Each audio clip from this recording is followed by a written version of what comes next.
Hello guys, good morning. Nandito tayo ngayon sa ating garden, particularly dito sa ating purple sweet potato area. Ayan po, ang dami-dami na po niyang leaves. Malagong malago na po siya.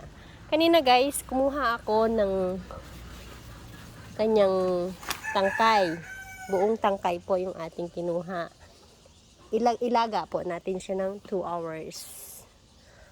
Kunin natin yung kanyang juice. Yes.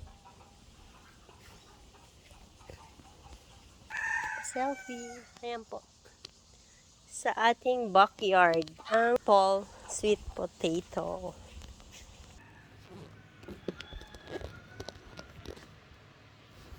Ito na po yung ating purple potato branch and leaves.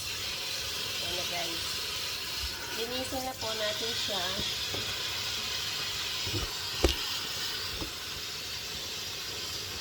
Para atin na po siyang lagain. Ang dami pong benefits nito guys sa ating katawan ng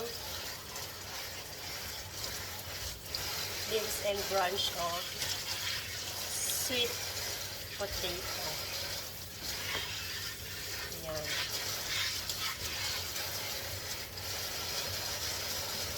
Linisin lang natin siya ng malinis para malinis naman po siya.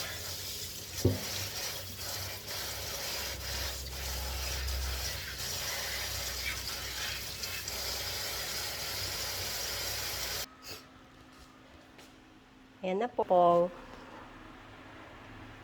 Sweet potato branch at saka yung leaves niya po.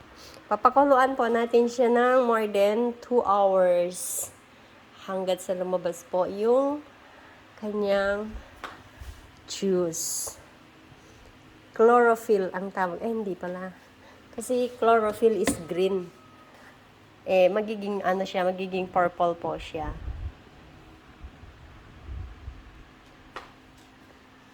Yes, magiging purple po siya pag salang. Isalang na natin guys.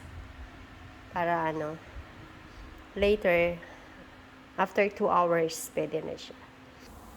Ito na guys, papakuluan na natin siya ng 2 hours. Let's wait na kumulo po siya ng after 2 hours.